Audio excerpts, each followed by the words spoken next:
We have 4 distinguished panelists. This is called Let's Be Honest. And the reason why we call it Let's Be Honest is because too often we go to the mosque, we hear the Friday sermon, the khutbah, and we leave. And we say, what a good khutbah or what a lousy khutbah. And that's the extent of our engagement in the mosque. Or we come here on Sundays, what a great program, or as my kids usually tell me, yeah, I was bored. And they feel like they need to be entertained wherever they go. So how do we get more people involved and engaged so that they feel they have ownership in our houses of worship, in our mosques, in our churches, in our synagogues? As a parent, we have to stop being the CEO at or the community organizer at home.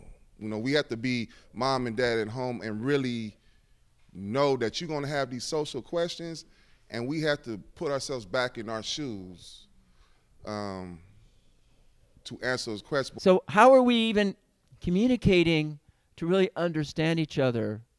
Because I know more parents want to do that than parents that don't.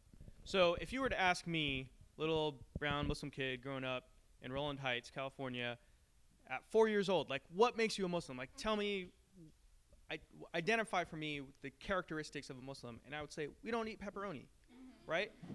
But that's really important, because the way I was raised, and I love my parents and they love me, is your religious identity when you're a child, at least for me, was what you cannot do.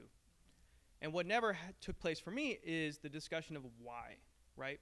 We should look at modesty as something that God intended for us so that we can interact with each other in a healthy way. It does not mean no interaction. It means interact with each other in a healthy way. So it's about planting that seed of decency in that child at a young age so it could carry on, so that could develop into a principle, then eventually a moral. Having the skills to interact with one another, but also knowing where the boundaries are. And then when you get to that age or that point where you are comfortable taking that next step of finding a spouse, now you already know who you can talk to. I think there's an issue of commitment. Even dating now is considered too much of a commitment. So they use the word hangout. Also look at how we push our children to be so successful that you could get married later after college, or you could get married after you get your PhD, or you could get married after you get your $1 million company. So you have to be aware of the advice that you're giving your child in them stages where they're still dealing with their desires. And we have to introduce them to the good examples that we provided them of as being married. I think at this age, I'm just thinking about school, and I'm just thinking about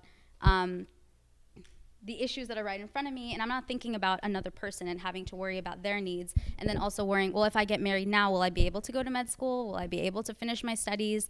And that's what I feel like a lot of girls think about, is will they be able to still pursue what they want and also be married?